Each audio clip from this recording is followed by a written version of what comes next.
This is what I do. I find you players, and I feel it this time. Yeah, okay, it's risky. When you were selling sneakers out of the back of your Plymouth, that was risky. Don't change that now. For a rookie? Yes. Who's never set foot on an NBA court. That's the literal definition of rookie. We both really responded to Alex Convery's script the first time we read it and just thought it was such an interesting story. You know, having lived through it and experienced it as a kind of a teenager when Michael Jordan came onto the scene and really kind of changed the world as we knew it in terms of, the NBA and the culture, and just, suddenly, there was this whole shoe culture that appeared, and we didn't really know the backstory, and there were so many things in there that I thought were interesting and that surprised me when I read the script, and I think will surprise people when they see the movie, like where Nike was versus where they are today. And I just always found it was one of those scripts that anytime I picked it up, I would just sit for an hour and a half and read the whole thing.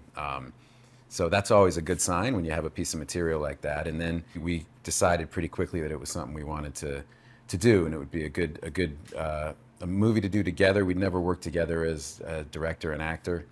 It was clear pretty quickly that this should be the one to do it on. The story was about something that I hadn't even anticipated, and it really moved me.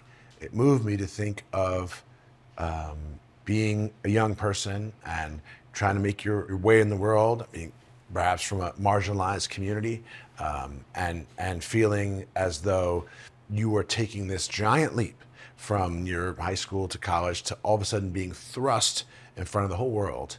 I thought that young man, all those young men, would have to, and young women, would have to rely on parents that were really meaningful and important. And I thought, no one loves you more than your mother.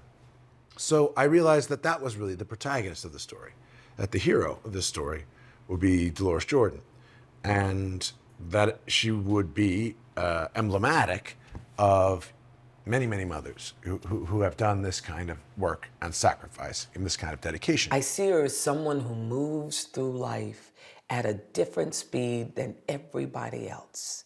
You could see people running into walls, maybe tripping over themselves, maybe doubting their purpose and their vision and their decisions.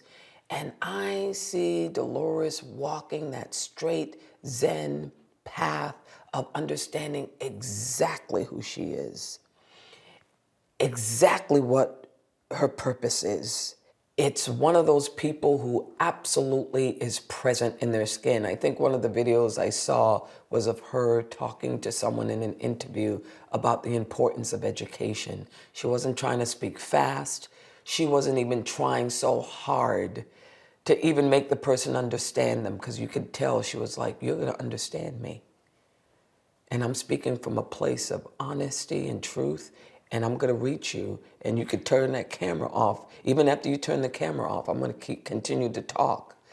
She plays by her own rules. This movie is a must-see in theaters because it has a lot of nostalgia. How much fun it was in the 80s, and especially 84, and what was going on. There was so many innovative people in every field, in every area. And Michael was the rising star in the NBA. He's like I said, he was a phenomenon. He changed the game, the way he played it. He was a one-man show, and even though he didn't win right away, he had to work hard to get through the Detroit Pistons, to get through the Celtics, the Lakers, and then finally in the 90s, that was like 6 years. It took him to become a champion or something like that, and he became a champion because he worked hard and they built a team around him. But all the while, he was building a legacy and had these shoes on that everybody wanted to buy and be a part of his specialness and his gift, and it became the Jordan brand. I love the movie. It doesn't have, this isn't a Marvel or DC movie. We don't have effects and explosions and jokes and stunts and big action sequence. This is a story about a business deal. And so I wasn't prepared for it to be as engaging and compelling. It's hard to keep someone's attention when all you're talking about is a business deal. But Ben did it and Matt did it with his performance, the direction, the script, the pacing of the editing, the music that's throughout it. Like, it's really fun and it's super fast. And it is a story about an event that everybody knows about, but they don't know the details of it. So you find yourself constantly going, wow, that's how that happened, and that's what that discussion was, and that's how cavalier they were about something that has ended up being an incredibly big thing in our global culture.